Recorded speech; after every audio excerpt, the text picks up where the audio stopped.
Hello friends, it's been a long time since I last made a video, and as always I hope my few people that watch these videos are doing well and moving forwards in their spiritual path.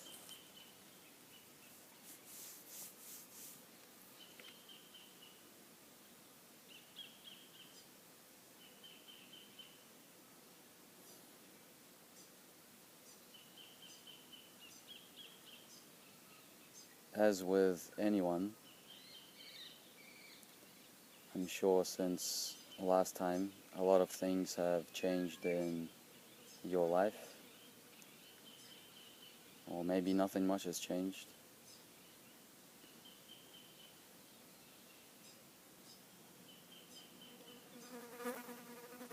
But the most important is what has changed about our understanding of this existence, this universe, our place in it.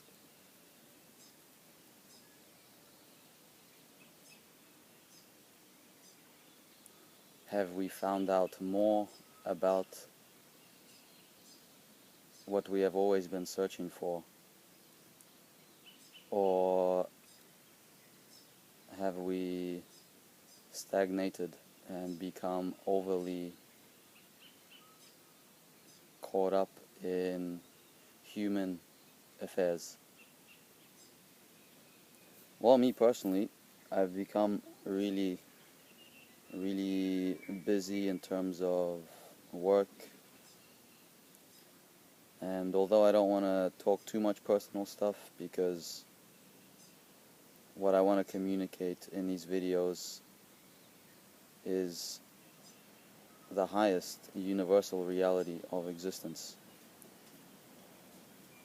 But at the same time, I do want to give my own personal journey, and of course that includes what you do as a human being.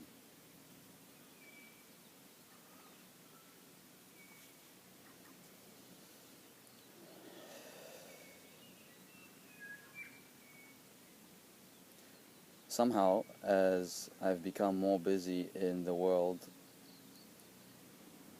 my depth and understanding of consciousness has still managed to deepen. And this depth is the same thing that I've always talked about, which I picked up from my master. The depth of energy and recognition of yourself, the essence of your consciousness.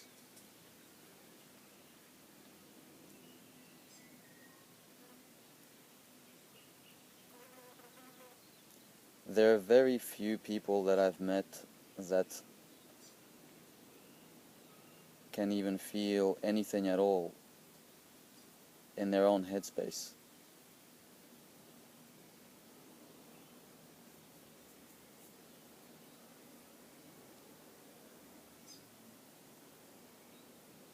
And those few that can, it's very strange for them when you sit them down and point to that very essence of what we are.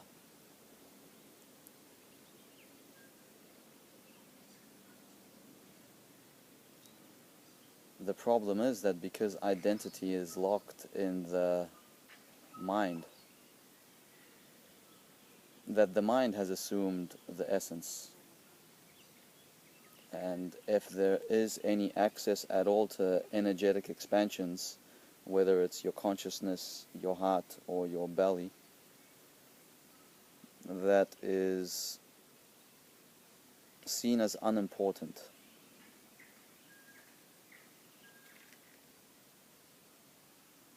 But it's the most important thing in the whole of our life, because it's the only thing that can take us to true freedom.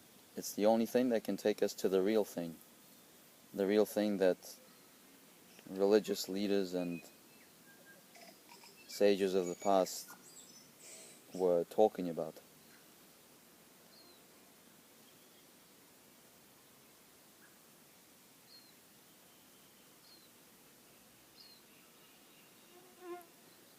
There's a word in Sanskrit called samadhi, Samadhi,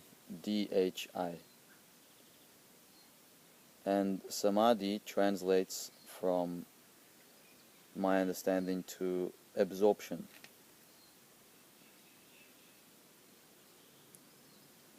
And of course this absorption is the absorption of the individual in the universal.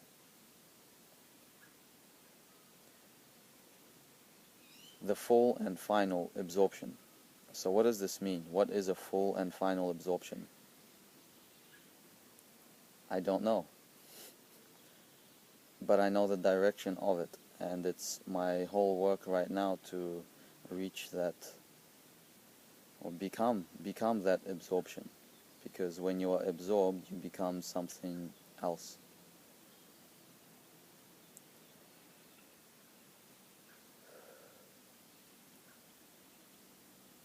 If there is one of those rare people, and perhaps you're one of them, that does feel the energy centers of your body, call it chakras, call it whatever,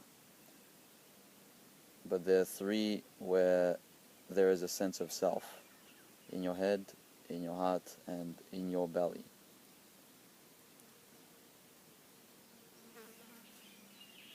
There's an energy center in your throat, but the throat has no sense of self. It is consciousness paying attention to it.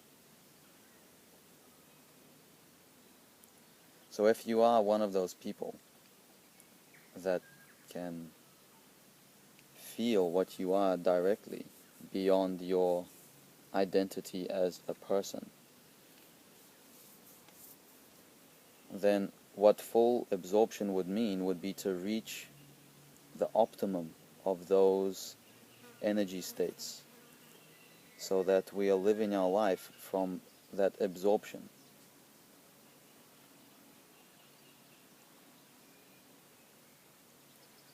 If one meditates, eventually they will feel that they can subtly deepen the state. Deepen meaning become more pleasant. The state becomes more spacious, more open, and it is nice to abide in it. Even if one is sitting cross-legged in an uncomfortable position, one has a center that feels very pleasant. Of course, this very pleasant can turn into something much more.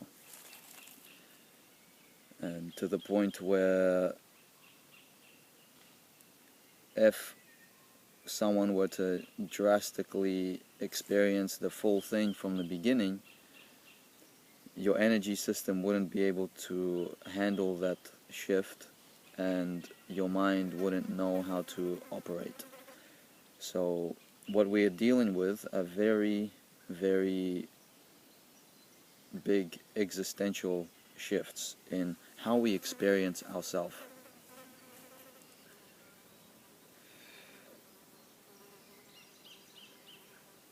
Most people don't experience any self at all.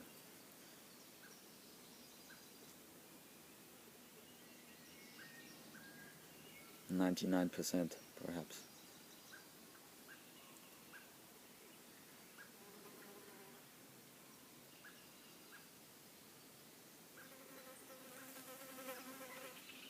Whether these states of absorption are connecting us to something beyond, something non-physical. I have 5% battery left, so I can't take too long.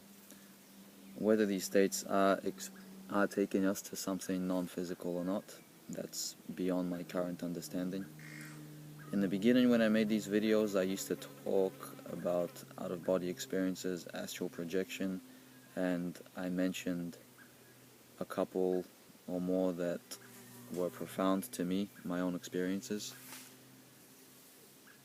Those experiences are what kept me open to the whole thing, that there could be something that consciousness can connect to, which is non-physical. But primarily my work has not been in the esoteric or mystical side of things. It's been on just that which I have explained.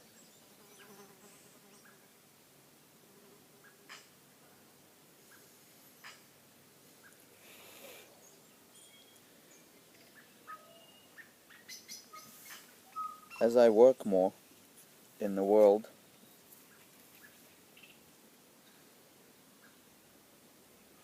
and begin to understand more how stress works,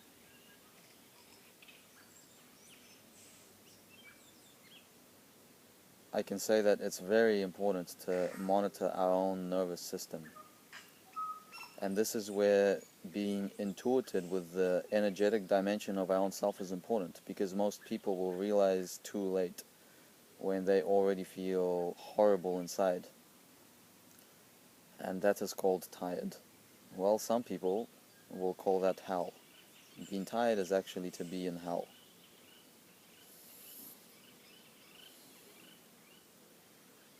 So a human being can get very used to living in a hell.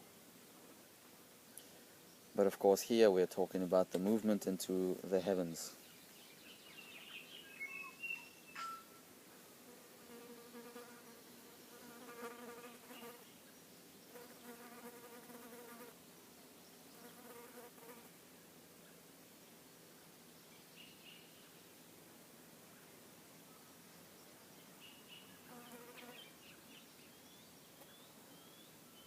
Consciousness truly, when that center at the back of the headspace even begins its awakening, it can already quite early on experience itself in complete isolation from physical manifestation, the world that we are so used to.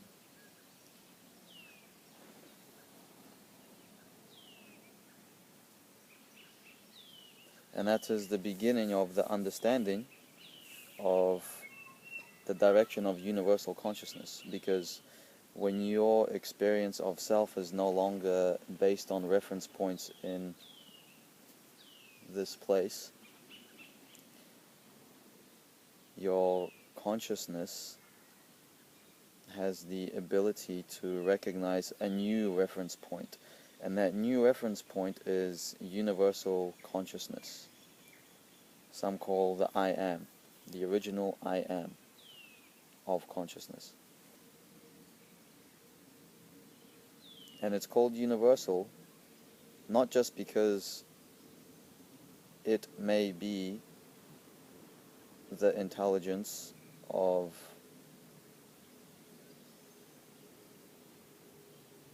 the universe or God itself, but universal because from that place it is evident that this sits at the base of all life, of all intelligent life, whether that life recognizes it or not.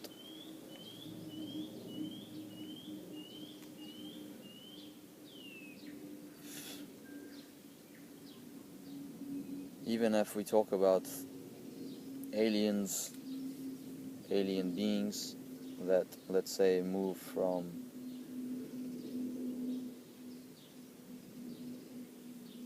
a more animal-like survival consciousness to having a primitive form of intelligence, which is what human beings are. We are extremely primitive. We've only taken one step out of the animal kingdom, and we can already not handle that one step. The world is lost in the very step that it had made, which is the evolution of your conscious mind, the thinking mind.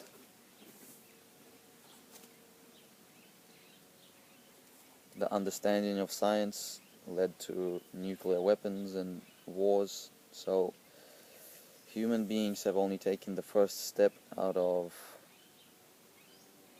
the animal kingdom, and it's already going wrong in many ways.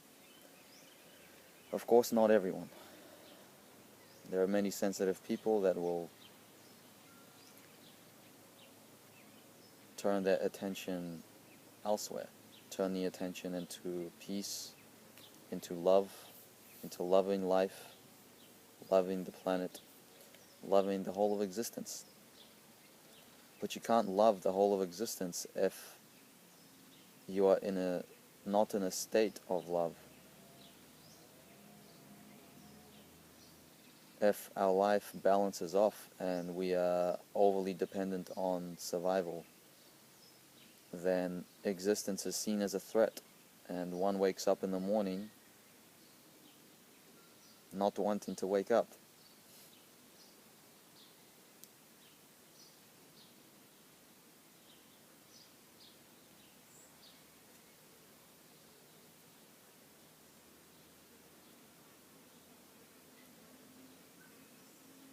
So maybe just to finish about absorption.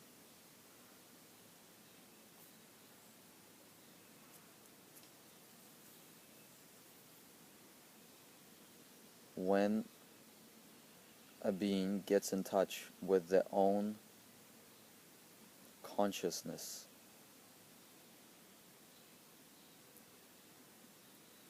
experienced like a presence which is not doing anything, but it is alive, it is intelligent, it knows that it exists.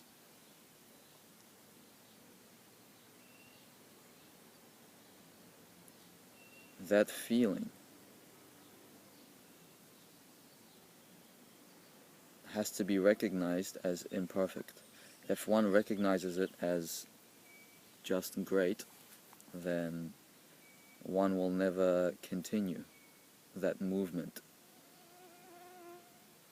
into the final depth of our consciousness. We have to recognize the discomfort, the imperfections, and basically not be satisfied. Basically, the curiosity has to be activated. How much deeper can this go? And what is the final depth?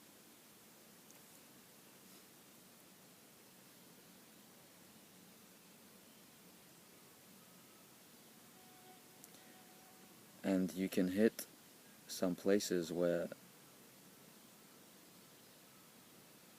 you realize the vastness of that question.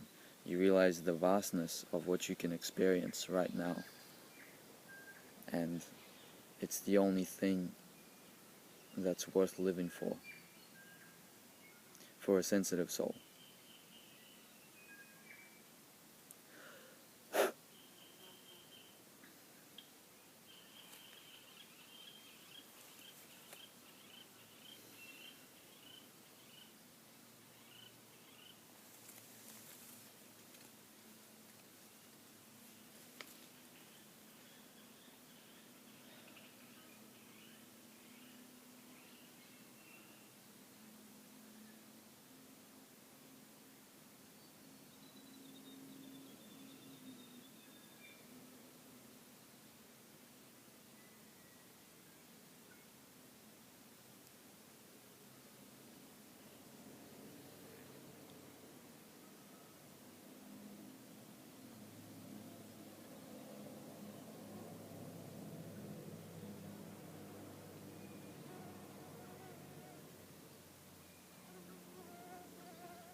It's the very essence of happiness. The moment you touch it, you realize immediately that this is where all happiness comes from.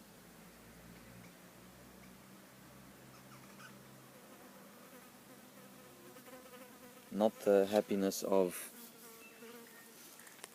smiling, of laughing. It's a happiness that doesn't leave, or in the end that's the final potential, one of the potentials actually.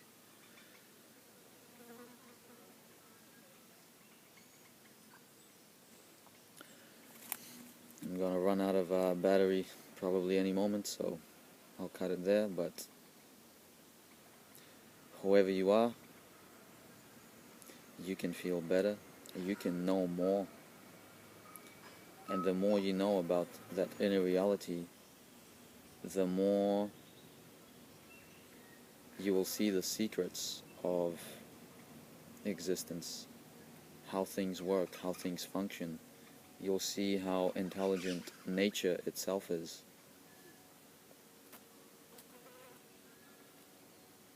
And that's fun. There's a fun in that. There's a fun in that scene.